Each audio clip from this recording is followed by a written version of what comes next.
once you see this, this is what keeps this momentum going, what we see the future of Seaford County, the potential, the opportunity. It doesn't take much to watch this and get excited.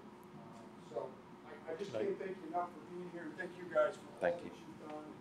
I will ask one favor before we get started. If you wouldn't mind standing up and turning your chairs to the left, so you can see the screen. To the right. There. Counterclockwise. Counterclockwise. Block these guys' vacation.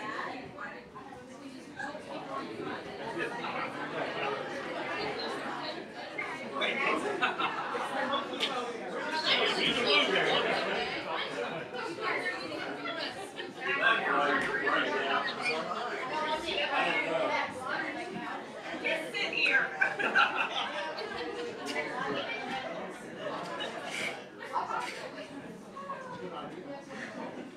Well, how's everybody doing tonight? The good news is now that the mayor did that, if there is a fire here, we are all in big trouble. There are no clear escape routes. Hopefully that'll keep you here and keep you engaged for the next hour. We're going to do our best to keep this thing right on time. As the mayor said, my name is Ben Muldrow. I'm a partner in a company called Arnett Muldrow & Associates. I've had the privilege of being here in Seaford before. Last year we worked with the community on a community branding project that was funded through the Delaware Economic Development Office. And we are back. We have been able to secure some additional funding through the state. And essentially, Seaford was selected as one of 3 communities that was, are you changing it up? I'm just facing this way so we can see where we are. Gotcha.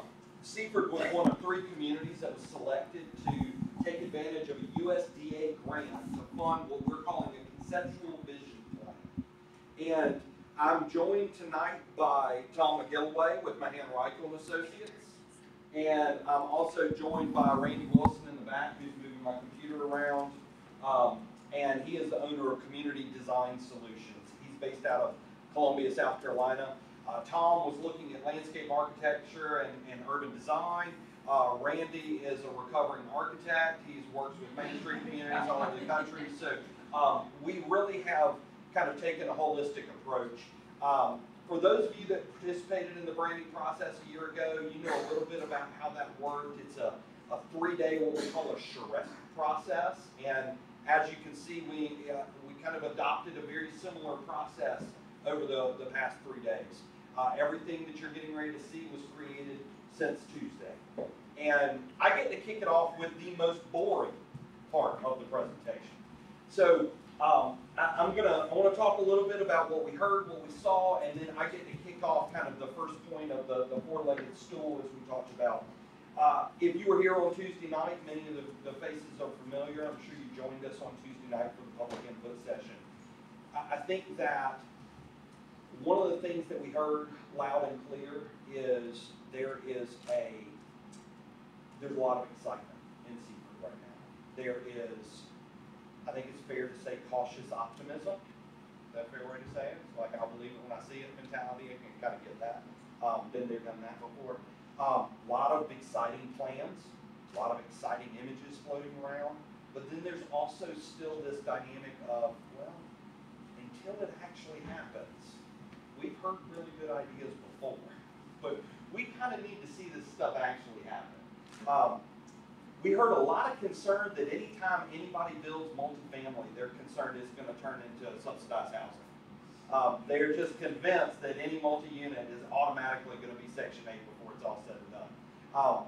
Those are all the things that we would kind of expect to see, but I think underlying it all, we heard a tremendous amount of pride and a tremendous amount of excitement about this community and about the things happening in the community.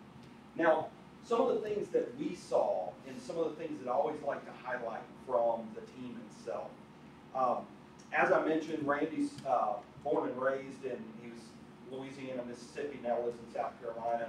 Tom is from Pennsylvania, now lives in Baltimore. They bring an outside point of view to the project, and I want to tell you some of the things that they brought out to me that they thought were really remarkable.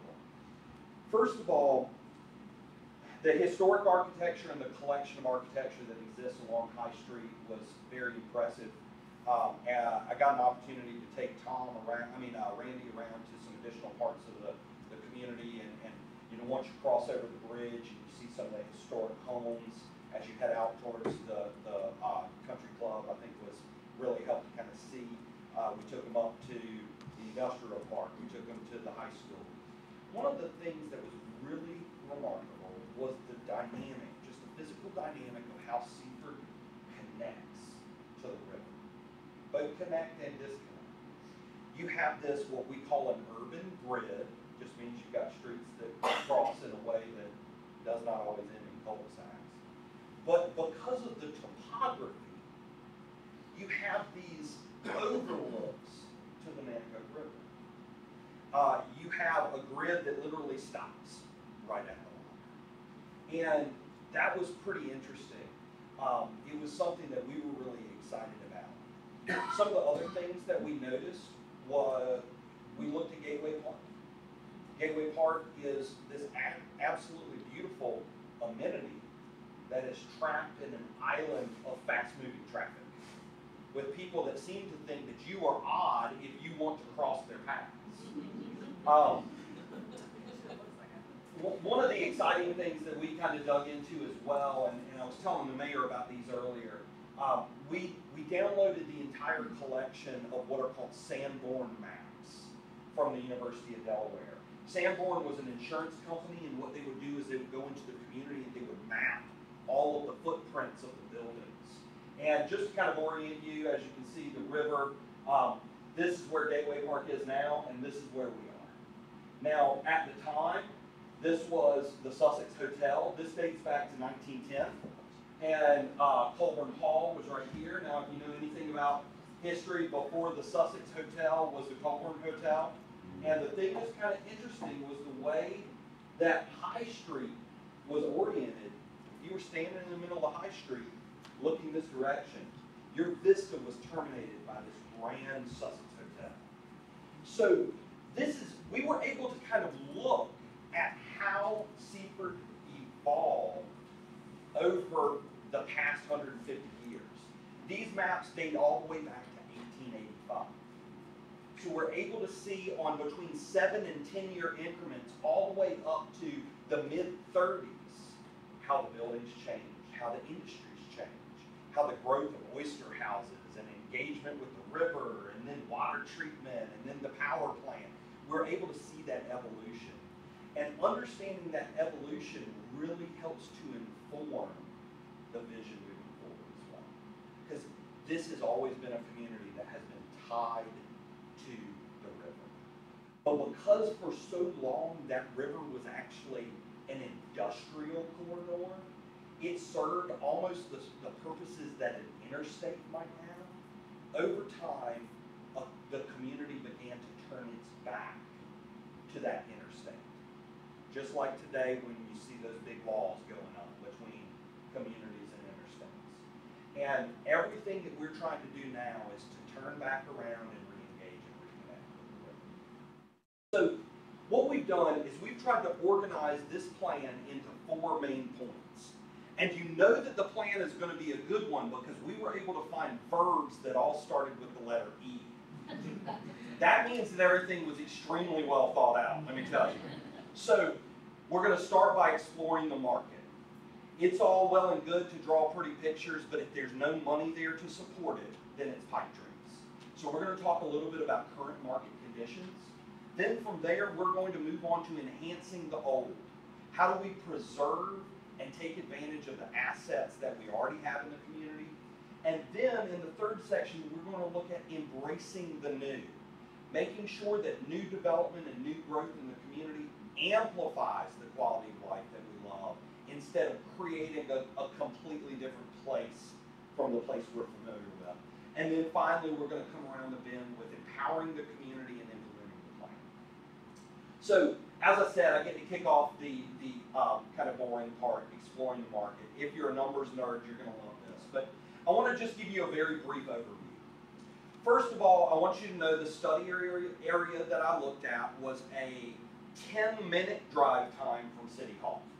So if you look at an area, 10 minutes in every direction, a 10-minute drive. That's a little bit different than a mileage radius. It's going to be a kind of weird squiggly line because of transportation infrastructure, but that's where these numbers are derived from.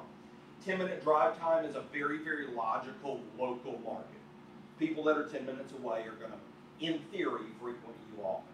Now, because of the way that 13 and its development has gone, we all know there's this connectivity between these communities along 13. And in fact, somebody the other day was kind of making a little joke last week when I was in Laurel, and they said, okay, so let me describe this community to you. I was on 13, I drove through, they had a Royal Farms, they had a fast food restaurant, and a food line. Where was I? Okay, I can narrow it down to 8, right? So you got to make sure that you kind of know that area.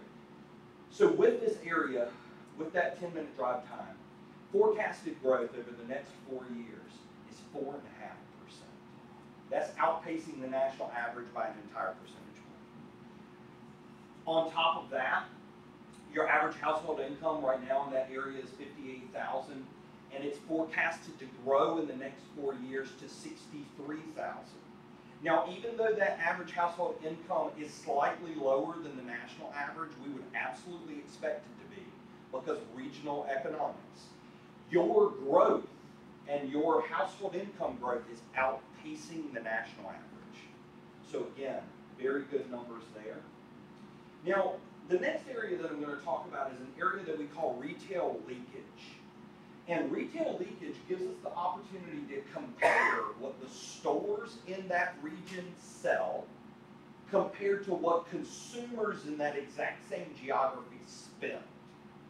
And it's going to show us some pretty interesting numbers. So in that 10-minute drive time, the stores sell $686 million worth of retail goods. The consumers in that same geography spend $352. So what that means is we are importing $334 million from outside our local population. I don't think that that really surprises anybody. We know we've got Walmart, we know we've got big chain stores, we know we've got car dealerships and that kind of thing. So I want to dig into this number a little bit deeper. I want to get some additional knowledge here. Because in theory, what this number is saying is we actually have more customers than we have local demand. So everything's running in a surplus. But when we start to look at the details, that's not exactly what we see. Let's start to subtract some areas of business categories that wouldn't really fit in our downtown. You sell $162 million in car dealership sales, $33 million in home improvement stores, $35 million in pharmacies. You sell $24 million, almost $25 million in gas stations, $20 million overage in general merchandise, that's our Walmart, $26 million in overage in groceries, and $54 million in liquor stores. I need you to know, I don't know that I have ever seen, Lynn's like, that's not surprising. I need you to understand that the local demand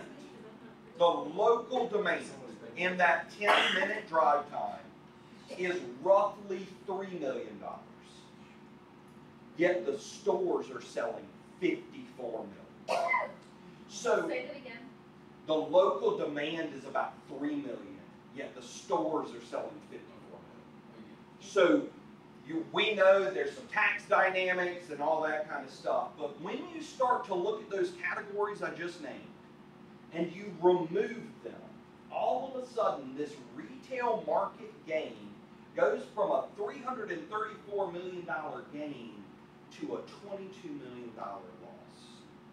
That's not factoring in any of the categories that typically exist in our downtown districts. So I want to go through some exciting opportunities for us. Specialty foods.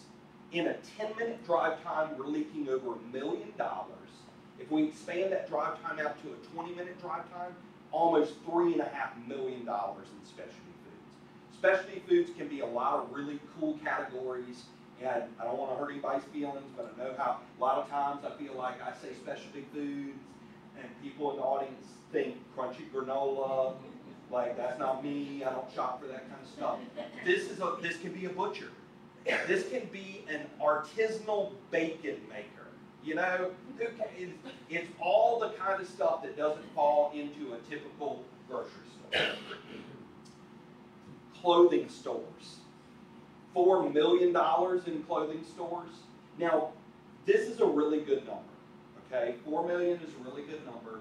I think that what we look at a lot of the times is we look at a good boutique, if we can kind of fit them into just kind of a rough average of 500,000, just say we'll give them that chunk. That means that you could potentially handle 8 clothing boutiques. Now, you're never going to capture all that. We know that. But I do want to share an interesting stat with you. And Debbie, I didn't share this the other day, so you want to pick up on this one. People always ask me about online sales. Yeah, but what are online sales? Are online sales factored in? So if we go back to that 680 million or so that the consumers spend, of that total number, about 30 million of it is spent on online. Okay? So it's not a huge percentage. Clothing stores are important to recruit in clusters. One clothing store has a hard time. 3, you have a higher consumer confidence and consumers might actually buy. So as we try to go after this, we want to try to create a cluster, at least 2, so that they can have a retail environment they can succeed in. Sporting goods, hobby, books, this is a funny category. And I picked this photo on purpose. The way that these numbers are categorized are based off of how businesses file their taxes. So many times, bookshops that incorporate a coffee bar are considered bookstores, even though they might have a very large percentage of their sales coming through the coffee bar. So with a number like 4.5 million in that 10-minute drive time, this is a very, very interesting category for you to explore. Any one of these is appropriate in a downtown setting, and these type categories make for some exciting kind of mixtures of different product mixes. And I do want you to know, you are the home of a large regional hobby shop out on 13. It is included in this number, and you're still leaking 4.5 million, including their sales. So there is absolutely nothing about this category that would cannibalize that local business space. Office supplies, almost $3 million, and again, that's a funny category. That's greeting cards. That's cool craft papers. That is all kinds of really interesting things that almost start to tend toward gift shop, but they still have kind of a business-to-business base of their business as well. And then finally, kind of an interesting little category, pub-style restaurant. You can squeak out a brew pub for sure. Now, this is just looking at leakage. If we look at some of the areas where you are truly gainers, you're gaining a tremendous amount of money in what's called full-service restaurants. That means you order, and then the food is brought to you. That's everything from nice, fine dining down to pretty casual, but not fast food. In fact, Friendlies might be considered full service. So it's a pretty broad category, but you are a huge, huge attractor in restaurants. Does that mean you can't support any more restaurants? Absolutely not. But what it does mean is that as you grow your restaurant base, it's got to be quality. It's got to be good stuff. Not just good food, good service, and a reasonable price point. The thing that we know is we know that restaurants also do better in clusters. So we would love to see this opening as an opportunity to introduce an additional option in your downtown district and set the stage for downtown to become a dining destination, because that truly is one of the dynamics that helps all the businesses in the category, because it raises that consumer confidence. I always tell the story of in the 80s when all of a sudden they decided, hey, we add a food court to a shopping mall, I can extend how long somebody's there. So adding that dining option and having the consumer confidence to say, I'm going to go there and I'll figure out what I'm going to eat once I get there. One of the exciting things about this is there are a lot of things that we can start doing today. Stuff that doesn't take a lot of work. One is retail programming, and I call this artificial vibrancy. We get into the chicken and egg conversation about, well, I don't want to start a business downtown because there aren't any consumers. Then the consumers are like, well, there's no reason to go downtown because there aren't any businesses. So retail programming can be something that you can go out to do to create artificial vibrancy and court people to the market. You're courting your customer base at the same time you're growing your retail density. Extended hours. If you're only open from 9 a.m. to 5 p.m., then your customers are unemployed. So you got to make sure that you're open at a point where your customers are ready to shop. That's easier said than done if you're a local business and you're run by yourself. So extended hours campaigns, coordinated efforts among your businesses, start with one night a month and try to cultivate your market along with you. I tell people it takes 3 years to change consumer awareness and consumer behavior. So one night a month in year 1, see if you can migrate it to one night a week in year 2. Perfect example, you guys are pretty close to Salisbury. Has anybody heard of Third Friday, okay? Third Friday became hugely successful. So you know what they did? Anybody want to take a guess? First Saturday. Instead of extending it to every Friday. Now we're going to introduce to you Third Friday is cool, and First Saturday is cool, but the other 28 days. Come visit us twice a month. Once you start to get people used to coming out on a Friday night, extend those Fridays.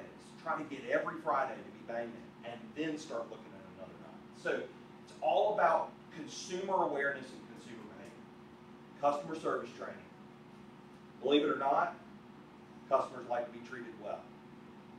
You might not know it if you ever go to one, but you know. Visual merchandising. You have an opportunity to have a different experience in your downtown district. Your products need to be merchandised. They need to appear to be enticing. And believe it or not, consumers have funny habits. They don't like to buy the last of something. If you only have one shirt left, they're like, maybe there's something wrong with that shirt, you know? And they so that make sure that it's well stocked and well merchandised. Regional fam tours. Lynn has been doing an amazing job with the chamber, creating relationships amongst the communities in Western Sussex. We got to make sure that those communities are supporting one another. On the way down this morning from Milford, I stopped in through Greenwood. I went to Amity Coffee. I bought 2 bags of coffee beans to send Tom home with to Baltimore, because I knew of that business, and they feel like part of my hometown because we're all in it together over here, you know? And then finally, focus on retail retention. All those categories that we talked about, all those leakage numbers, that's opportunity for a business that already exists to make their square footage work a little better for them. Guess what? I'm going to pick a random business. Let's say it's a travel agency. Just because you're a travel agency doesn't mean you can't also be a coffee shop. Doesn't mean that you can't also sell this or that. There are a lot of ways that you can expand your product mix. So the numbers are working in our favor. We're not inventing money out of thin air. We're figuring out ways to capture money that consumers already have, but are choosing to spend other places. And there are plenty of easy tactics that can allow us to hit the ground running and shoot it out of the gate. Now with that, I get to turn it over to the more exciting stuff, and I'm going to give it to Tom and Gilway to start talking about enhancing the whole. Great, thank you, Ben. Good evening, everyone. I've been going between Baltimore and the beaches for 30 years, and I have to say that sadly I've never come through Seaford, and I've really enjoyed these past 3 days. It's really a wonderful downtown, so I'll make sure I do the diversion on the next trip. One of the strategies that we're looking at is the enhancing the old, and when we say enhancing the old, it's enhancing and building upon what you have. And we don't often work in a community where there's already been a lot of really good investment put in place, and I'm talking the High Street streetscape and some other things, some restaurants and businesses.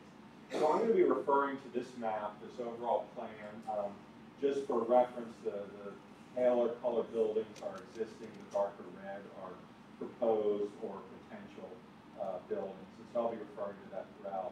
But a couple short-term opportunities we have is, the good news is you've already invested in a great streetscape. And I have to say it's one of the better streetscapes we've seen in a small town. Really, it's really done well. It's simple, it's appropriate to the town, it looks good, and it really makes an impact.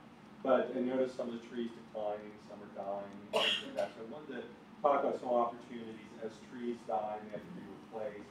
We've heard a lot about the desire for more color, and the daffodils and crepe myrtles and cherries are in bloom. There's a lot of color, but how can we introduce some other color at other times?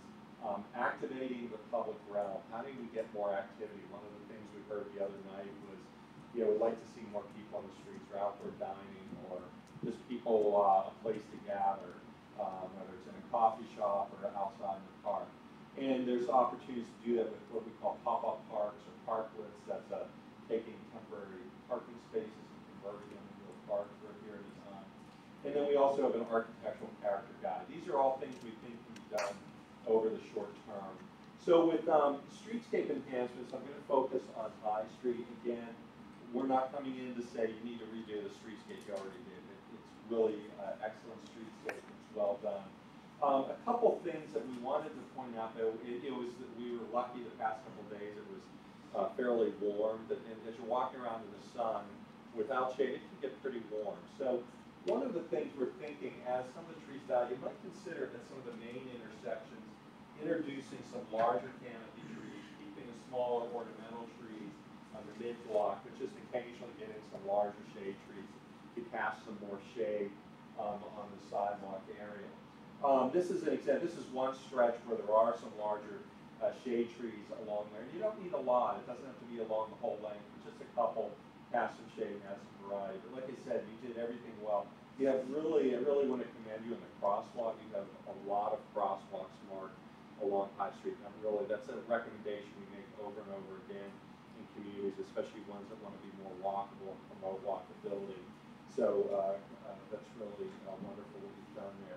Some other things that are great is just this simple treatment at the church parking lot. This hedge and some of the trees just soften that surface parking. When you don't have a building edge along the sidewalk, just softening the edge of that parking really makes an impact. Randy will be talking a little more about some of those techniques. And then just some of the details, the lighting and the piers on the bridge, some of the ornamental fencing you see, the baskets on the bridge, and some of the cherries are in bloom right now. So all these little details really add up to a wonderful experience. So as trees replace as needed, as I said, just occasionally look at some opportunities to put in some larger canopy trees, especially at the intersections. One of the things to just be aware of when you have the smaller trees is the canopies block the storefronts and businesses, whereas taller canopy trees you can actually see under the canopy to the storefront. So that might be something to consider. It looks like you're keeping a lot of them limbed up, so that's a good sign.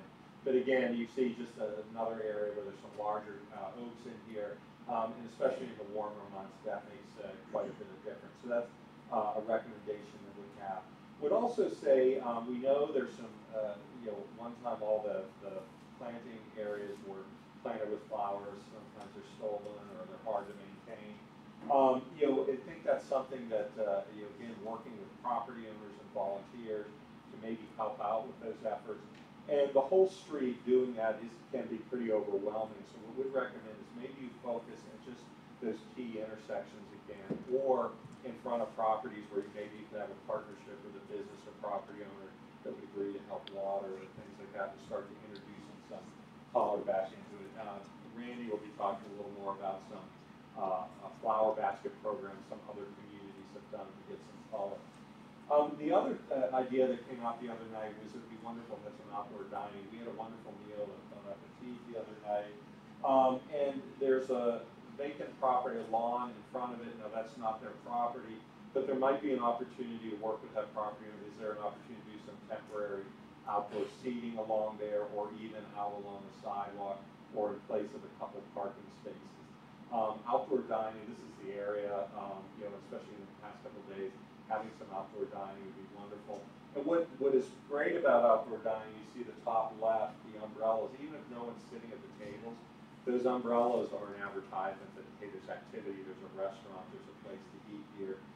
It's a way of introducing color that's not plant material, but introducing color. And also, it's just, it gives people an alternative dining experience. Introducing public art is another option, and even in working with some temporary food vendors that might help activate the street until you can get a permanent restaurant, some pop-up restaurants. This is a parklet or pop-up cafe. This is in my neighborhood of Baltimore. It's where essentially you take a couple parking spaces and convert them into a park for a couple. It could be just one weekend. It could be just on the weekends throughout the season, or it could be 3 months. Frederick, Maryland looked at it. A couple experiments for a 3-month season, and especially when you have narrow sidewalks, it's a great way to introduce outdoor dining, and it's really been popular throughout the country. Again, what we're talking about for now is just some short-term strategies that don't require a lot of money or time to sort of ramp up to. One of the things that we heard from the steering committee was, what are some things we can do to sort of buy time, especially if we have some vacant buildings. Now, the key word on this slide is yes, it is temporary. This is not a long-term strategy. This is just to sort of change the perception of what's going on in these buildings until the building can be leased and occupied. That's the goal. But in the meantime, downtown, you can sustain a vacant building or two, but if you start to get too many, then all of a sudden downtown gets this reputation as being bad for business when it really has nothing to do, oftentimes, with the place itself. Now, one of the most obvious, of course, is just placing art in those windows. And especially if you have a local high school or college, to the degree that you can pepper those storefronts with local art from local artists, that's going to automatically build in their own following, whether it's a family or friends. Another is to just print historic, nostalgic photographs, especially of old streetscapes, on butcher paper. This is in Peoria, Illinois, and they just attached butcher paper to the inside of the windows, and you're so drawn to this nostalgic image that you sort of forget the fact that the building is actually empty. Or you can even tell a more elaborate story, and perhaps here you've got a lot of those stories in the various industries, in the history of the river, history of the pond, and many other things. In Barry, Vermont, which was kind of one of the capitals of the granite industry in America, they just took this vacant building, and each of the panels or each of the vacant windows told a various story about the evolution of the granite industry in that community. One panel, which I particularly like, were historic postcards and photographs. It's all of a sudden you've taken what heretofore would have been a vacant building and almost turned it into, shall we say, a pop-up museum, which kind of tells the history of the place. Now, one of the comments that we heard from the steering committee is that every now and then, unfortunately, though, the property owner of the building won't allow you access to the inside, which I understand. And so this is a technique that you can employ, that we actually employed on a building in downtown Arkadelphia, Arkansas. Believe it or not, I should have actually kept the existing photo in here. This building is completely occupied. It takes up about a half to 3/4 of the block. But they can't allow people to the inside or views to the inside because guess what transpires in this building? It's completely occupied with buying business, but they produce and package and ship pharmaceuticals. Okay, so obviously we can't allow people to see all these drugs being manufactured, and so all we employed here were just those simple seafood vinyl cleans to the outside of the building. We just featured some of the historic postcards as the imagery. Again, almost that notion of an outdoor museum. And again, those cleans are transparent from the inside. You can see right through them. one of the other things we may recommend, a project that we did in Conway, South Carolina, utilizing 11 by 17 formatted paper. The key to that is the fact that you can print it off of your own printer. We did these I Am Conway campaigns, and we took people just like you, and we just told their story. We had an image of Spuck. Spuck would say, why he loved Conway, or the mayor, or Lynn, or anybody else. And and what was really cool about it is, number one, these are people that you interact with, you go to church with, you see on the street, your kids go to school together, and so you're kind of fascinated. Well, I wonder what Bill's story is, or Bob's story is, or whatever story. And so the funny thing is number one, you're so fascinated with reading these, you've forgotten the whole fact that this building is empty. And number two, the secondary benefit is it sort of builds community pride, which I'm sure is something that Ben talked about and built on in his branding and marketing campaign. It's one of the key strategies with any marketing campaign. Until you can change the perception of the internal market, i.e. us, it's going to be really hard to change the perception of the external market, i.e. them, about why this is a great place to live, work, reside, and invest. Pay attention to this little, whoops, I forget it, no laser point here, the reflection of this building in the living room, which we're going to talk about in just a moment. So those are some things that we can do just temporarily to, again, take the potential eyesore of vacant buildings off. One of the other things that we talked about is this notion of education, and for any parent in the room, straight up, the best way to educate your kids is when they don't know they're being educated, right? You make the experience so fun and engaging that they've forgotten that they're actually learning. Now, the reason we want to do this with your downtown design principles and your buildings and your history of your place is this. We need to not only reacquaint people with downtown, but we need them to understand why it's a special place. All right? But don't just do it in a traditional way. I guarantee you if tomorrow you announced you're going to have a lecture about the history of downtown, a few people would show up, but maybe not a lot. And so what we did in this one community in South Carolina is we did this photo contest. And the photo contest existed about going and taking architectural details that are found in their downtown. Now what was funny about that was when the gallery was constructed, by the way, they took a vacant building and did a pop-up gallery, so you had all of these photos from architectural details in the downtown, just like these that I took in your downtown, and thank you for Ben for assembling into a poster. We had people that actually didn't believe that some of those details were actually in the downtown. Okay, so that was the first thing. So we had a photo contest of your details. The second contest was then we had a scavenger hunt. And there was a prescribed amount of time, and the person who could find the most of these details, let's go pop this. Who knows where this is? Exactly. All right. Who knows where the owl is? Yes, right. Exactly. Yeah. So that was the thing. So what you had is dozens of people were walking in the downtown area, finding these things and looking, and all of a sudden seeing again the beauty of these buildings and what makes your place special. Because here's the deal. For Tom and I, we come into Seaford totally objective, and we see all this beauty. My suspicion is for some of you, you see this so often, 24/7, 365. It's just landscape. You don't even notice it anymore. But it's really special details. So that's number one. Number one is you do the contest. Number two, you do the scavenger hunt. Then if you want to create it into a deliverable, like the details of Seaford, you can sell them during the holiday season. Another thing that we did in K-Town in Chicago is we converted some of those photos into coloring books with just a little bit of commentary about the building. And now the parent can sit down with the kid, they paint the building, perhaps the parent tells them about it. And again, all you're doing is you're reinforcing why this place is important and why this place is special. Because I think we've said it before, we'll say it again. Downtown is the most unique assemblage of historic structure that you have in your community. Again, I'm not about to bash other parts of your community, but your dominant commercial corridors, like Ben said, he can find it in 8 places in Delaware. I can find it in 100 of places in America.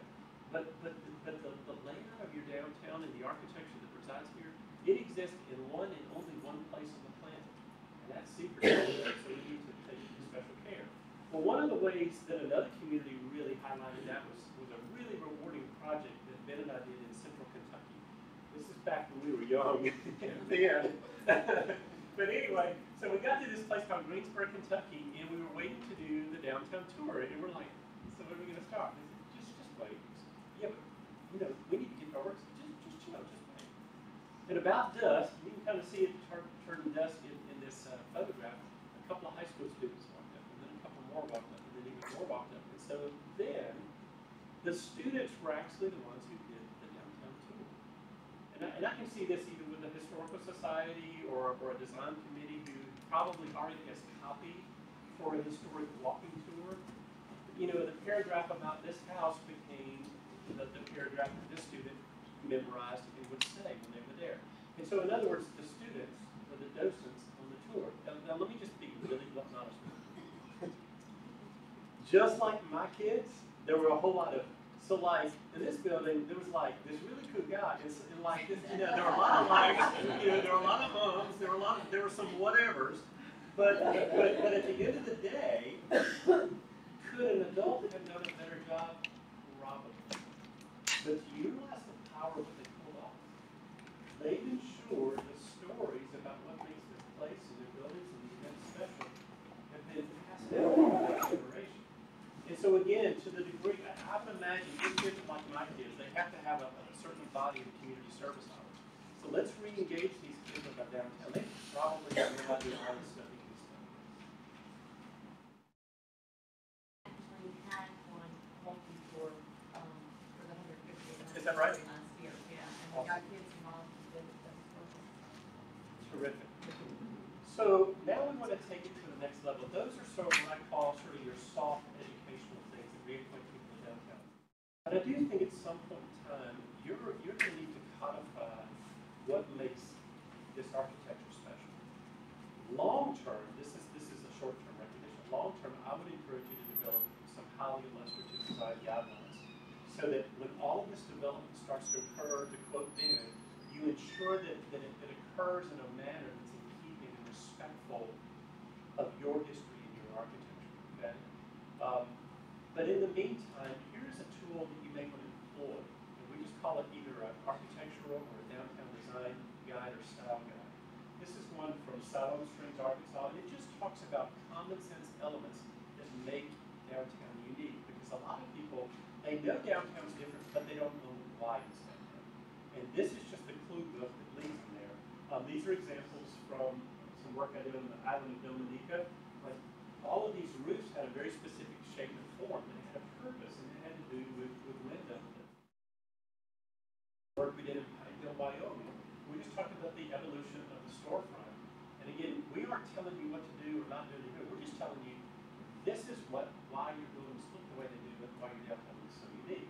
So of course we wanted to turn our attention to Seaford. And so thank you to Ben for creating this wonderful cover of a fictitious design guide that you may want to consider creating. Either part of the Historical Society, Seaford Tomorrow, a design committee, a collaborative effort to do this. So here's just one, for example.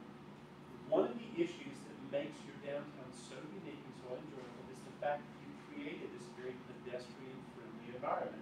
And the specific way, in case you didn't know it, is that you have this intact, what's called the street wall.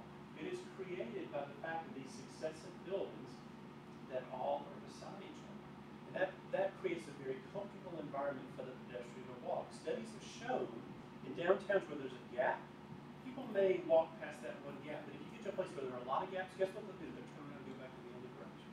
It's really interesting. So what are the strategies you can employ when there's not a building? Again, my hat's off to Seaford. You've done this really wonderful job with these great buffer zones to create that edge that makes it very comfortable for the pedestrian. So again, we're just telling you what you have. We aren't regulating anything. We're just making you aware of what makes it special. You can do the same thing. For somebody commented the other day in the input meeting, I couldn't agree more. I love the fact that you've got this eclectic mix of both what we would call traditional commercial architectural forms as well as residential forms in the same area. That needs to be maintained. I love the fact that you have lots of details in most of your fascias, whether it's in the residential structures or the commercial structures. That needs to be maintained in new architecture going forward. I think you just got some terrific signs, and so just making people aware of all of those details for, again, the landscape buffers that Todd has alluded to as well. Develop a guide like this in the short term that would just make people appreciate what you have, because people tend to care about the things that they love. know, it's the whole, not my backyard. What I want to do is cause people to think about downtown as Seaford's commercial neighborhood, okay? To the same degree that you would get up in arms if somebody was going to put a deleterious development or building next to your house or in your neighborhood, how will this, all of you all raise up as an army to fight for downtown as a commercial neighborhood? And so one of the ways you can do that is just making people aware of all the things that make it special, so you care and really love that place. So we talked a lot about some things you can do in the short and medium term to help enhance what you already have. The long term, we think there's a tremendous opportunity for Gateway Park. I think when Randy and I first came into town and saw Gateway Park, we both immediately said, what a wonderful space. And it's right, a lot of places have a great park like that, but they're in the wrong place. Yours is centered right, you know, the gateway coming from the south into town. It's near the river. It's near where some of your new development and your most historic development is. It's really a wonderful place, and the space itself is quite wonderful. So we're talking about right there, Gateway Park. And when you're inside, it's really well designed. It's well used, and we wish we're here later in the season when it's more used. But it's not very comfortable to get to. As Ben had said, you have to dodge some traffic. I saw with this very free-flowing left turn there, this car was actually turning pretty close to where it's supposed to. Most of them were turning way back here because they didn't have to slow down to make that bend. So it's not a very pedestrian-friendly environment. And the other thing we heard a lot the other night from our input session was liking the walkability components of downtown, wanting to make it more walkable, especially the hospital is so close, but crossing over a couple of the front market, it kind of discourages a lot of people. It also discourages people from using a space like this on a regular basis. Now, a park like this is great, but if it's only something that looks nice, you're not getting the full value out of it. And then a lot of the streets, Front Street next to it, that lane's a lot wider than it really needs to be for there. So I think there's some opportunities for traffic calming. What we look here, again, this is a long-term consideration, but what we're recommending, your High Street is so well marked with crosswalks and so pedestrian friendly, but it falls apart when we get to here. So we think first and foremost, there need to be crosswalks at all of these intersections. And then what we're showing is that you could actually narrow some of those lanes. This is still two-way traffic, but introduce some parallel parking. Parallel parking maybe on one side, maybe getting a street level sidewalk area next to this wall that's right at the curb edge, and still maintain your existing number of lanes, travel lanes through there. Parallel parking has a benefit, on-street parking is a natural traffic calming, the act of people going in and parking and pulling out. You drive slower on the street than there's parking than when you don't. It also provides a buffer for people using the park space when they're in the car, the parked cars or somewhere with a buffer. And there's an opportunity to maybe extend some of the pathways down, connect over to the newer development and the River Place development that's occurring here, and then maybe activating some of the corners with some of these pop-up things and activities. And just some examples. One of the trends is happening more and more in parks. It's always happened in Europe, more recently in some of the larger cities in the United States, or in the larger cities, and then more recently we've seen in smaller communities. But just portable chairs and tables. Sometimes you don't have a lot of people around. Sometimes you might have a big bicycle chain, and so they're all ganging together. But you could still move them around into the sun or the shade. Encourage people to hang out and programming of spaces. And these are things that can be done right now. You don't have to make any investment in the space. But this is a park in Baltimore that was never really utilized. And it was in downtown, and so the Downtown Partnership programmed it with, they have poetry recitings, they have yoga, they have music. The hospital that's right across the street from it has their annual picnic in the park. But it takes some conscious effort to get some activity. And then people start to use it on a regular basis. If they see it used more often and start to think about incorporating it into their daily life. I'm going to let Randy talk about his magic that he has done. Well, really, all I'm going to do is illustrate in photographic form exactly what Tom illustrated in plan. And the plan really informs everything that you can see. Of course, these are your existing conditions. Tom did a great job explaining how, due to kind of a lack of any traffic calming events, basically this is turned to the Darlington racetrack, or whatever, Dover, maybe, Dover for you guys. And so here's just a visual of kind of phase one, if you will. So again, Wow. oh, thanks. Now, I do realize that your crosswalks, you currently utilize what I call the piano keyboard, which is terrific, and that may be a function of snowplows, I don't know. What's that? But I showed this version, which would utilize your stamped asphalt, just to kind of get that color contrast, because sometimes both the color and the texture, the tire rolling over the texture, is just one of those tactile devices that make you want to slow down a little bit. And so, again, this connects in the four different quarters. Again, this architecture is somewhat arbitrary. I do realize the pearl letters have a certain motif that's going on. We just suggested something that is the right scale. But to Tom's point, we want to activate and animate all of these outdoor spaces and outdoor dining, whether it's in the park or even in the new architecture. But going back, if you just pay attention, how we're just going to reshape this curve, it's going to slow the traffic down, and we're going to maintain the parallel parking on both sides. And then it also creates opportunities for the colorful landscape where Dolores, that was one of her hot. But yeah, anytime that we can introduce, those pockets of color, that's a really good thing. I might add too about the trees. Right now, most of the trees in the park are Bradford pear. That if you're familiar with Bradford pear, when they get older, they get really messy, split apart.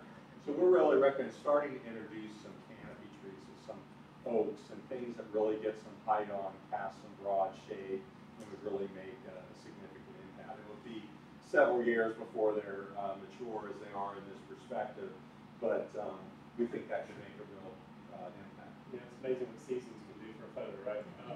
Now, Sharon, we're going to humbly ask if you would allow us to paint this really wonderful mural on the end of your building, because it would make a really great sort of painted gateway, because obviously this clearly welcomes you in a very formal way. But there's something about that whole painted mural of wood clapboard siding, especially at certain ages, it's just kind of hard to beat that too. The next iteration of this is only going to have one subtle change, but in my estimation, it's a very important one. I personally like it if you can pull it off. We're going to introduce brick pavers, or again, it could be the stamped asphalt, just in this zone between this crosswalk and the next one. And what that's going to allow you to do is a couple of things. If you have a strategic event, you could just close off this part of the road. Yes, it would be a little inconvenient, but you can still make it. We can just work around this. But now we have a hard connection all the way to the park from all of this new development. And I think it could really afford you a very strong and vibrant venue activity space. Oh yeah, by the way, we forgot to mention, but we're going to provide both the audio that we're recording and the visuals will be uploaded as a YouTube video, hopefully within 24 hours. So if you have a friend who couldn't be here tonight, you want to see them, you can see it, and it'll have all the commentary and all the photos. But feel free to keep taking pictures with your phone. It really entertains you. Sorry. In our steering committee, we heard a real desire to, right now we're talking about enhancing what we have. And the facade grants have been used for decades in a very successful manner to enhance existing buildings. In recent years, I've been advocating for a slight nuance to the facade grant. Now, just by way of clarification, a typical historical overall facade grant was you get a certain amount of money and you have a match to that. In other words, the owner might spend $10,000 on their building and there's a $2,500 match after the work is complete. It's a great program, a great approach. It's been used many, many times, very successfully. The only problem with it is it can be intimidating to a business owner who might not want to take on the entire facade or have that much financial wherewithal. And so one of the things that I've been recommending in recent years is what I call the component facade grant approach. In other words, you just take one component of a facade and you emphasize that in a given year or funding cycle. In other words, this year, all we're going to do is we're going to fund awnings. Okay, we're going to underwrite awnings. This is from Seaford, South Carolina. And as a result, what they did is, first of all, think about the ease of this from the business owner's perspective. Now it's just a simple yes, no. Do I need a new awning or not? Okay, it's an easy decision. The next, sometimes we did signs. We have a sign grant program going on right now in Hartsville, South Carolina. Now the advantage of this component approach is you can make a limited amount of dollars stretch farther. Okay, I'm just going to pick an arbitrary number, Mr. Mayor, but let's say the city, I'm going to give a very conservative number. This year, they can only give $5,000 out in terms of grants. That would barely make a dent in an overall facade grant of one building. But if you did a sign grant, I don't have a good example of that, but you do kind of a traditional panel sign is appropriately scaled, generally going to run you around $500. So you can affect 10 buildings with just $5,000. And especially if you constrain that in a couple of block areas of your downtown, it would make a pretty big visual impact. You can do this with awnings, you can do it with paint, you can do it with signs. Another grant we did once was what we called the slip cover removal grant. I'm sorry, I keep pressing this. This is what we call a metal slip cover. And I think oftentimes when we see this, we make assumptions that that's a really mean-spirited person. They don't care about the community. In this case, it was just an older gentleman who bought the building later in life and was just scared. He didn't know how much it would cost to remove it or what he would see once it was removed. But when he took me upstairs, I was so excited because all of the historic windows were still there. And you could tell by the furring strips that they had not locked off all the architectural detail. And so I said, let me have a couple hours to do a rendering. I showed him this. He said, oh, I love it so much, I'm going to do it. Now do you remember the reflection in the window? So here's the building in real life. But remember Paul Harvey? And now for the rest of the story, it gets better. So the city recognized it only cost this guy about $1,000 to remove and dispose of the awning. So they did a one-time $1,000 per building slip cover removal grant with 5 of the remaining 6 buildings downtown that they were slipping. So this building here, is this one here, this one, is that one, these 3, these 3. Now, in my humble estimation, Mr. Mayor, that was a lot of investment of $5,000. So to stimulate that sort of private sector investment to go from that to this, very strategic. And Ben came up with a great idea. I hate to give him credit. I wish I was talking to him. But he said, Dolores, we did it just for you. She had a space thought in our meeting. He said, we'll see you see it. Landscaping all the seasonal landscaping of what you use our environmental so far we thought that we just had dollar as a limit and we don't care that's what we go to $1 of dollar is one something on or outside so things colorful whether it's you probably never up your alley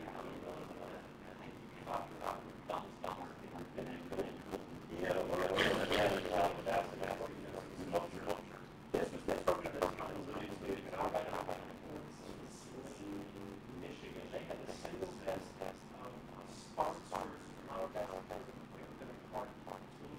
markers that was talked about sponsors. I will provide all the information to support how they do it.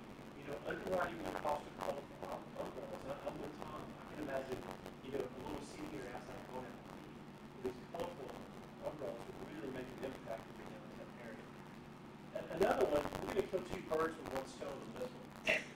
We feel very strongly at all costs preserve these views to the river. Now, I didn't say this in a public meeting, but I'm about to say it in a public meeting. Somebody go out there tonight and just pull the sign and move it to the side, okay? Because it's right in the middle of your view looking to the river. Just yank it up, move it 10 feet, and put it back down, and everybody will live forever. Okay, but once you have created this view to the river, how about we practice a random act of kindness and let people really enjoy this? I work in Bluffton, South Carolina, similar to here.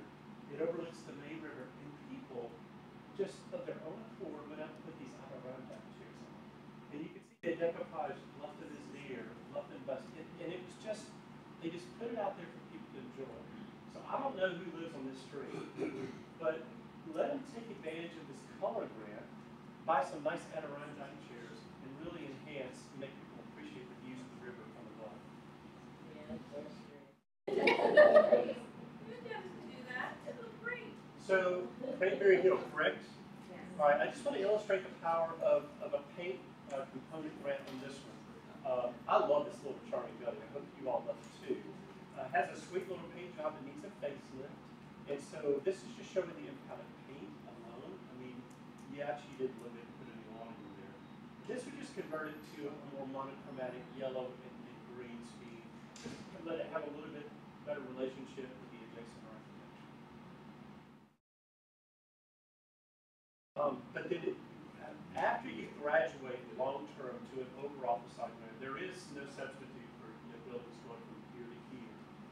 This is just an illustration of this particular building on High Street, utilizing an over-office bond grant approach. There we go. Does everybody know where we are? Used to be a clothing store. Well, I am so glad you said that because I teed it up just for you. There you go. That's exactly right. Yeah, great job by whoever has uploaded these historic photos to Facebook. And I really enjoyed reading the comments. People go, I remember Grandpa or me, I'm shopping there. So what was really enlightening to me was the fact that this stucco is actually going to build quite a long time. Because my gut reaction was we need to yank that stucco off of there.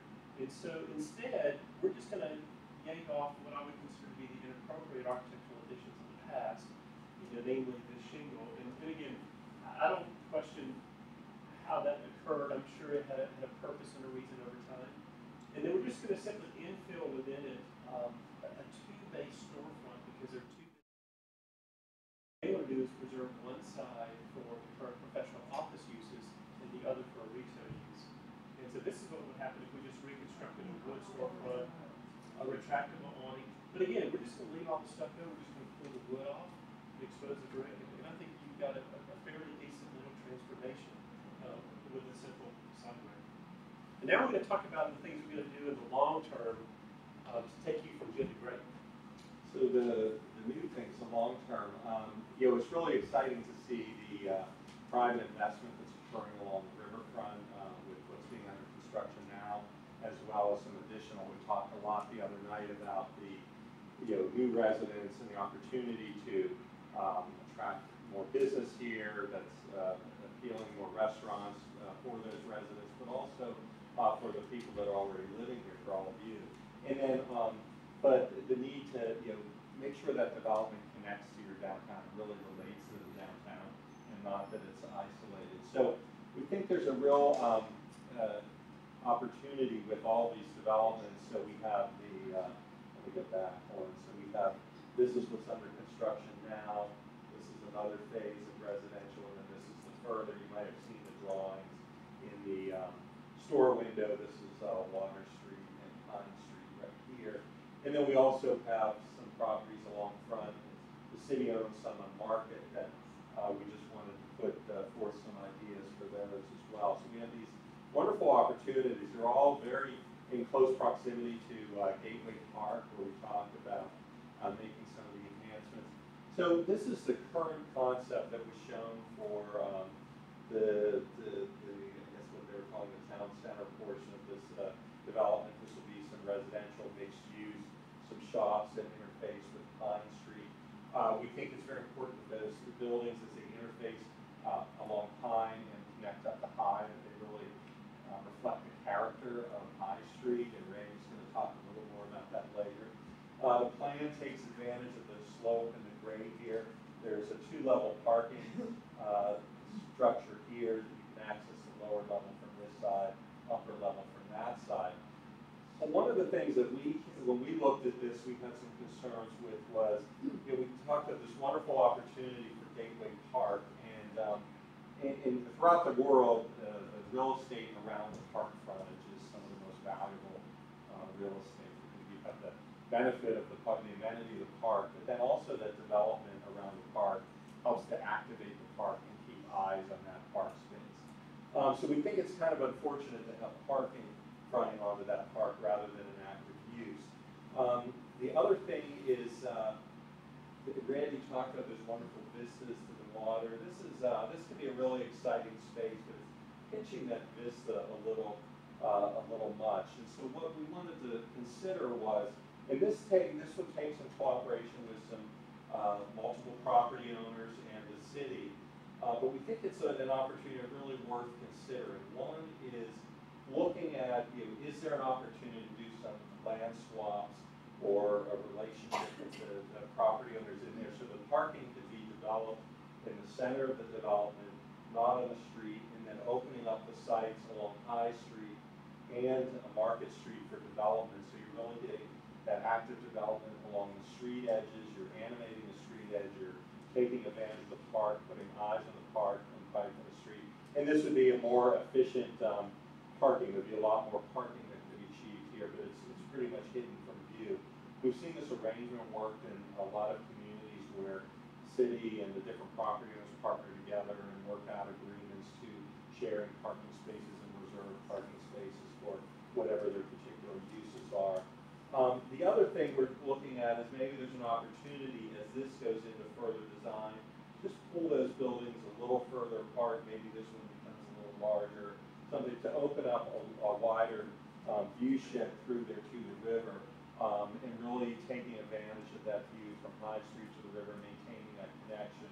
And then you can see with the building edges, the red really represents active building edges, and it's facing your most important edges, the street and the public spaces. So again, we realize we're here 2 days, that there's a lot of complications with agreements like that, but we think it's really worth something to consider as you move forward and continue to work with the developer of that property and the property owners. And just some examples of, we heard the other night a lot of desire for more riverfront park space, and this could really be a wonderful terminus to Pine Street coming down and maybe a boardwalk or deck.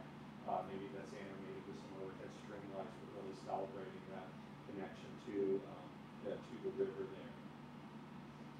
So what I'm trying to do is photographically illustrate from Pine looking across what this view might look at. Now you probably, I'm assuming you've seen the sketch that's already been developed for this view. And I want to be very respectful to both the developer and the architect, but in my humble view, the architecture, I tell you what, let me draw a scale. We'll call this point on the scale kind of a historic interpretation, all right? And on this end, we'll have what we would call traditional lifestyle center architecture. Am I doing what I mean? Okay, lifestyle retail center, that's kind of where this sketch is. And then in the middle would be kind of something that would kind of combine the two. And so in the photo rendering I'm about to show you, I'm going to show the building here at this corner, which would be sort of here. And the building would be over there. And I would just encourage you to try to stay towards that end of the scale as opposed to this end of the scale. Is that helpful and diplomatic enough? Okay, good. All right. So here we go, existing conditions, and then the new architecture dropped in. Again, this is toned down significantly from the sketch, but it's still a little bit more commercial than we would prefer. But we've tried to incorporate at least some of the bricks and the fiber siding that we see downtown, and some of the kind of, remember that fascia detail that we talked about? So incorporating some of those elements, but again, in my personal view, I would still like to tone that down a little.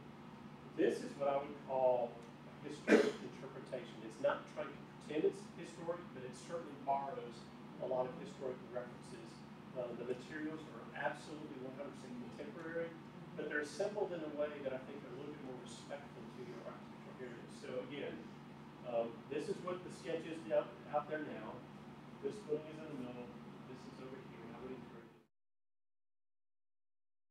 We're trying to illustrate are these views down to the river, but I love what you did, Tom, in terms of trying to reapportion the size of the two buildings so that we can maintain the view shed through. Now, granted, we do see the stuff across the way in Blaze in this particular view. You can see the two buildings there, but we're going to keep view through there.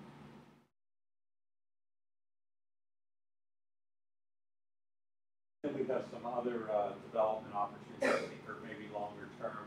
From the Promoter's own the parcel of land. This is a rural farm on front, and this is high. There's a parcel of land, and we don't know what those uses are, but whatever the uses are, we really encourage that they be developed to the street edge with parking behind, rather than the model that the rural farms is developed with parking, convenience parking in front, the buildings behind, because that really would not fit into the character of the downtown. Similarly with the City Hall property, that this lot, whether it's City Hall expansion or that's sold to other uses, the same model, that if there's buildings, the buildings be oriented to the street with the parking behind. You don't need to get into that too much more. I'm going to show this part of the room so we'll come here for y'all.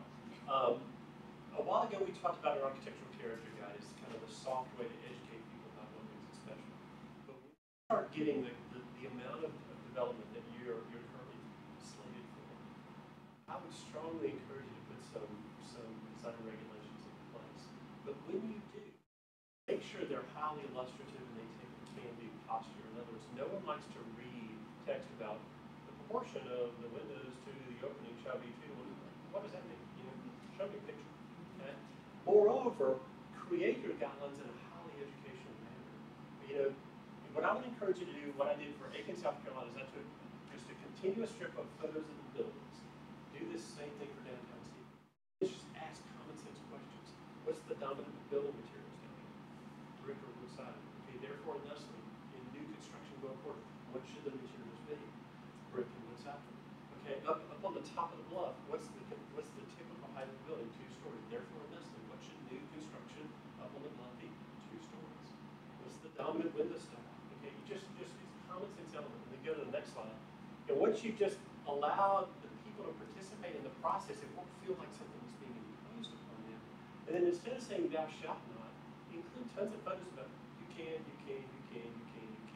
With all of these examples of quality balconies or doors or windows, and say, as long as you do any of these, it's perfectly acceptable. And you're just empowering people to make wise decisions about design of their buildings, as opposed to them feeling like you're regulating what they can and can't do in their buildings. One of the other issues that we heard, next slide please, is we've got some wonderful businesses that are on the side streets off of High that we want to highlight. And so we would strongly encourage you in the midterm of this phase is to create what we call side street signage, which allude to the fact off of the main street about other quality businesses that exist on the side streets.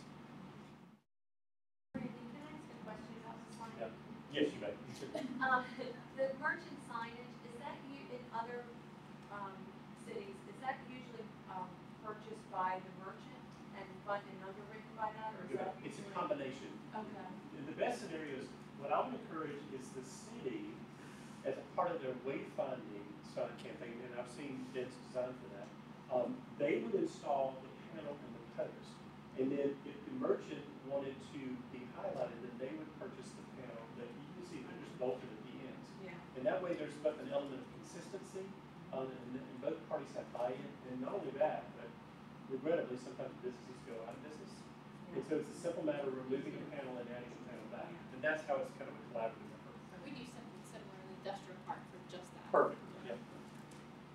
And then some long-term, we heard the other night a lot about the gateway approach from Route 13, and I think that's one of the reasons I've never come to Seaford. When I've driven up and down 13, there's never any sign that told me that it was this wonderful historic town just a mile down the road. So as we look for the highlighted yellow area is the downtown district and the expanded downtown district. As you come in from Middleford Road, from 13, this is a longer term opportunity to enhance that streetscape, starting with at the intersection of 13, and then introduce some of the wayfinding signage and a gateway sign, so the visitors know that there's this wonderful town here. You see, when you see an investment in some signage like this, then you know, okay, there must be a great place over there, and you'll attract some more business. Just go ahead. Okay, so then this is another one of Randy's renderings of coming in Middleford Road and looking at the temple. The side lanes are already marked as bike lanes. But you see what the difference in scale here from the downtown is when the buildings are set back and you have parking, there's no street trees. It's really not a very pedestrian scale, it's not a very attractive scale, but they're all very viable businesses. And so Randy did his magic again, showing some opportunities. When you have overhead utility lines, there are trees that have a very narrow upright form. You could use them maybe set back behind the utilities, and then where you don't have the utilities, you can use some broader trees. Of course, we're showing this 20 years down the road with the tree planting. Bike lanes, a lot of communities are using the colored asphalt with bike lanes. What that does, especially if you're in a community where there's not a huge bike culture, it helps just make the presence of bikes very visible. And especially and then the walkability with well-marked crosswalks. So this becomes now a much more pedestrian and friendly and attractive gateway into downtown Delaware.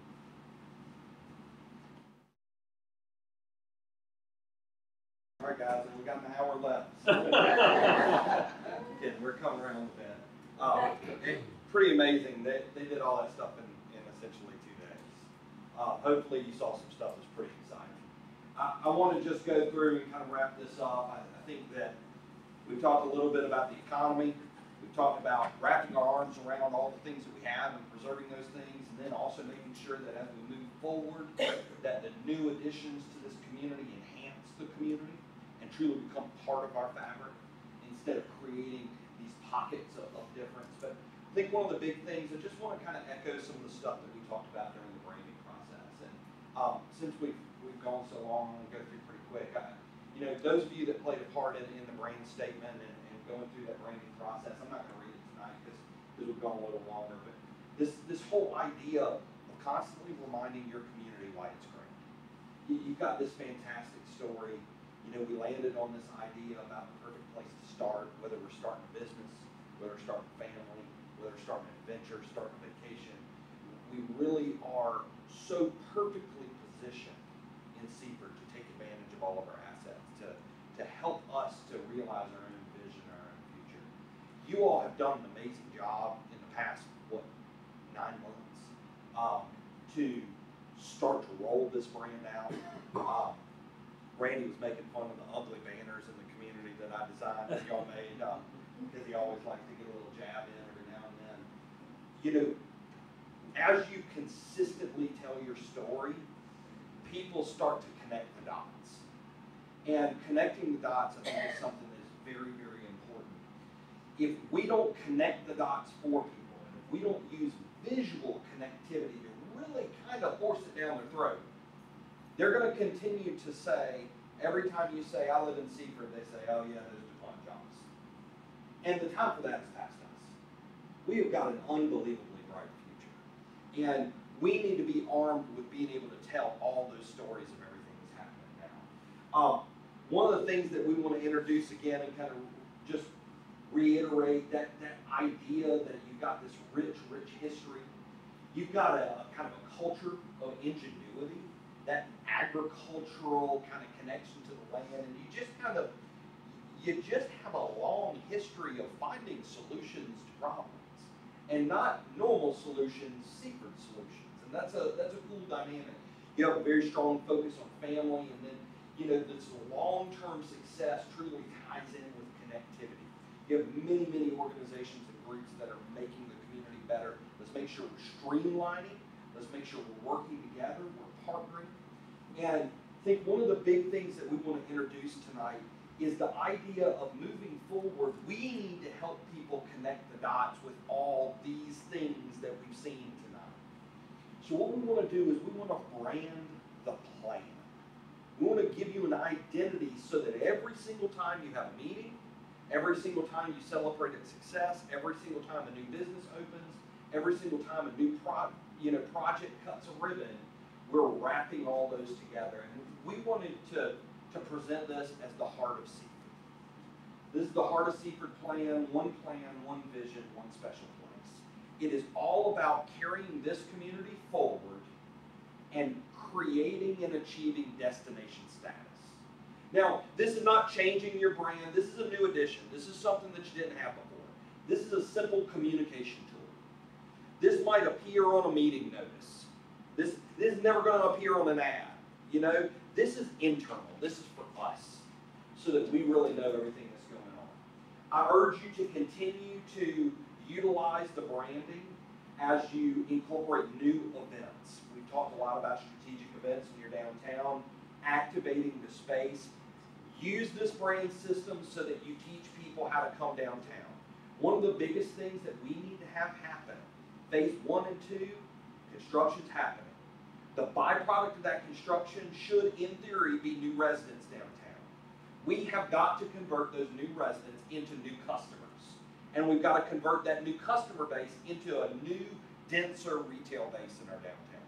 So it is for us to proactively program and take advantage of the opportunity that's laid in front of us. Now, we talked a little bit about wayfinding. Just wanted to show this and reiterate this again. Wayfinding signage is hugely important. Thank goodness Mike Vincent has been here all along the way. We looked at that entry corridor. Guess whose corridor that is? It's the county's. So his presence here today shows unwavering support of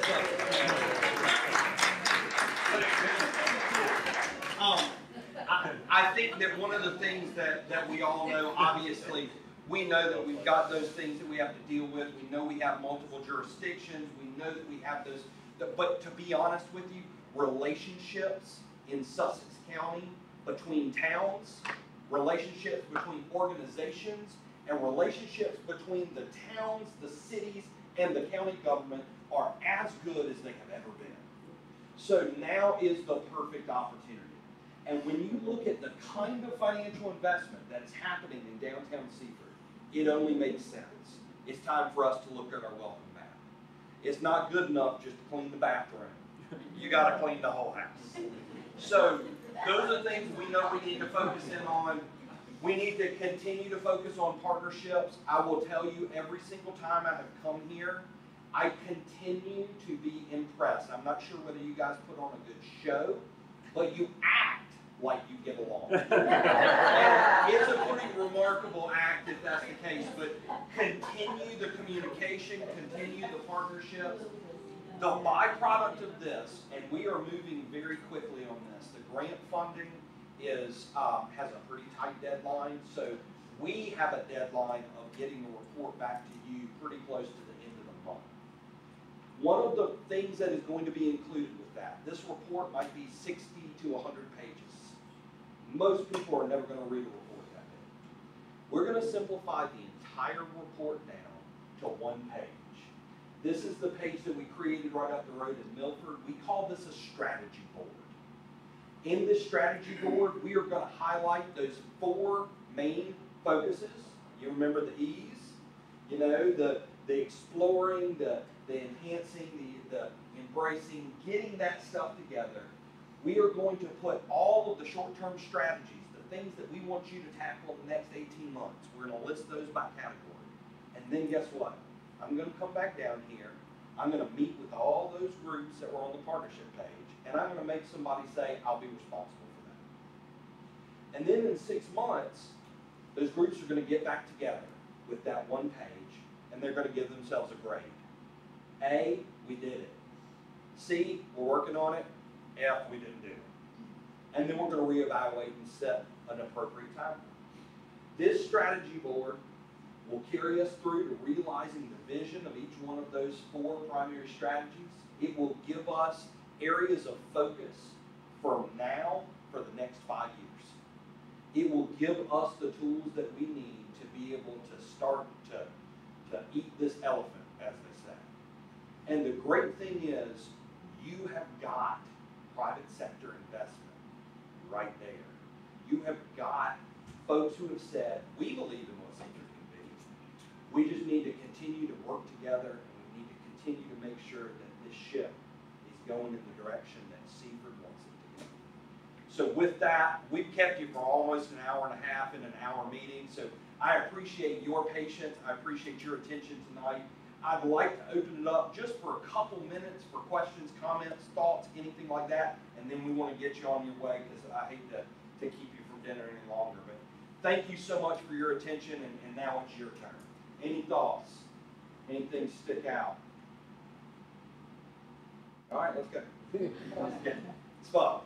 You obviously have talked to, maybe obviously is the wrong word, with the guy that's doing the development here in Riverfront. How is his project coming along? I mean, we spoke with him yesterday, and everything sounds like it's going pretty well. I mean, obviously, there's been a pretty substantial investment that's been made, not just in the properties on the river, but additional properties in the community. I will say, I didn't dig in real deep on the specifics of how's your progress on phase 1 and phase 2, but we also see construction is going on. You've got a temporary construction office right in your downtown. He said that he has plans on putting a development office here because he really believes that he is invested in this community and he intends to be here for a while. So I will tell you, I think that you guys have a very interesting situation in Seaford where you have someone who has stepped up to the table with enough investment that they can truly change market dynamics, where waiting for that to happen on an individual parcel by parcel basis, many communities, we might be seeing over the next 3 years what takes most communities 15 years to get together. But that's why so much of our focus of this presentation really is positioned on, with that kind of escalated growth and change, we need to make sure that the dialogue is constant and that the development that occurs is a true magnification of what we love about it.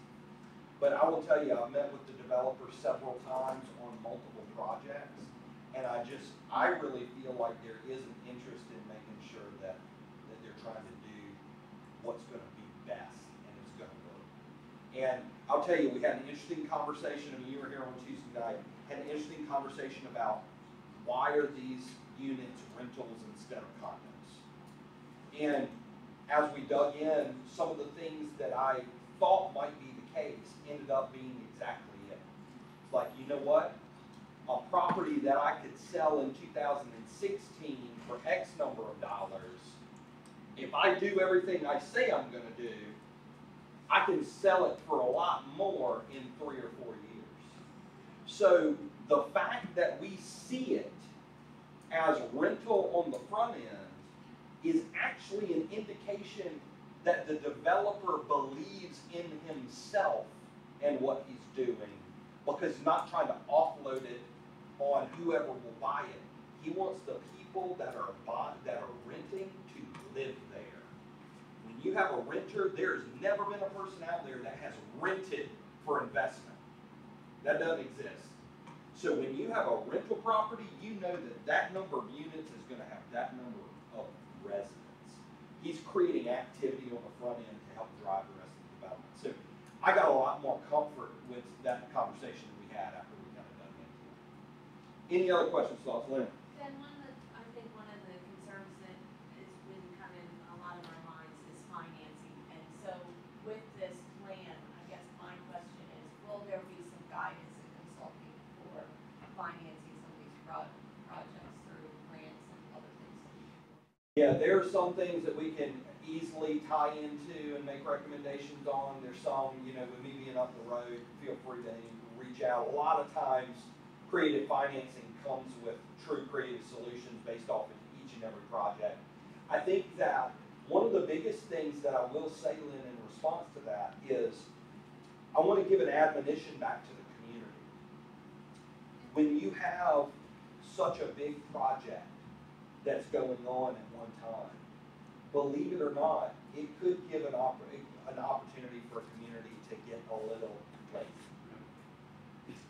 And now is not the time for lazy in Seaford, Delaware. Now is the time to capitalize on the highest and best opportunities that this community has. We have talked for years and years and years about every time a public entity makes a public investment, we need to be thinking, what's that private sector catalyst? What is it going to stimulate? Well, this community invested in streetscape, and that ain't cheap.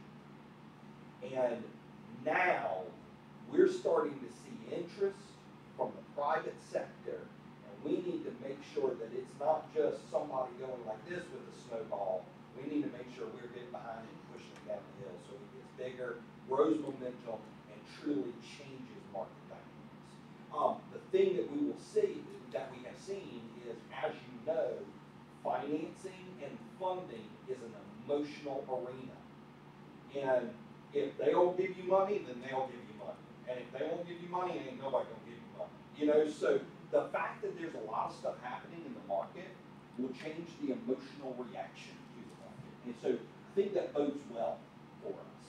But I also think that, I want to reiterate, I cannot stress enough, this DDD designation that we have gotten here, it has positioned this community to help leverage these kinds of developments. And we are at a point right now where there are incentives, and if you don't know about this, essentially there's some qualifications and things that your investment has to do, but you can qualify for 20% funding. Now, 20% funding, that's pretty good. That's like you spending 4 and somebody gives you 1. That's a good thing. I'm a math teacher. I can figure that math out, right? That's good money. So taking that and running with it, who knows how long that program can last? Who knows how long it can be funded? You got it. You're one of 3 communities in the state. Let's make it work. Any other questions, comments? Mayor, No, you want to wrap it up for us? Yeah, I just want to again thank all of you for your time and energy that you put into this. This is your community. We're happy to sponsor and support it, but this is really your community, and all of us have a great interest in this. And, you know, as a city, we're neck deep into the branding. I mean, we're all about Seaford being a perfect place to start. We have it on mugs and really, thank you guys. And now that Mike Vincent's behind this. We'll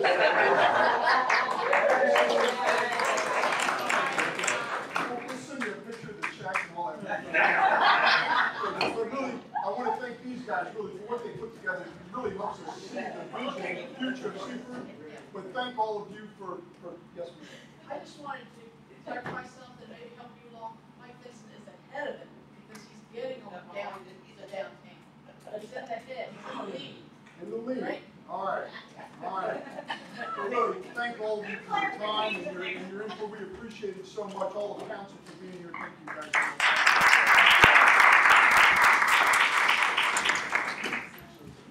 Thank you. I appreciate that. I'll get started. Please do. Yeah, call somebody. Call somebody. Oh, yeah. No, right.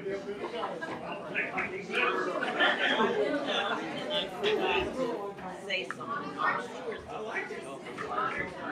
On the phone. No.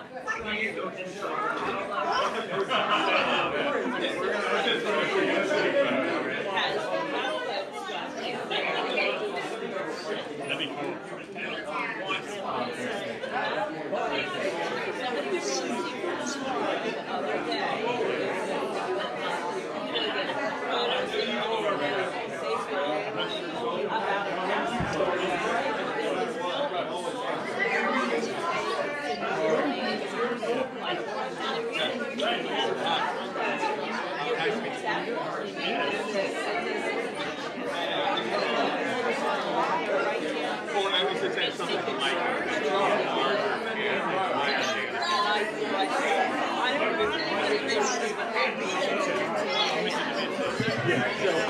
She is the best. She is the best. Tell her that.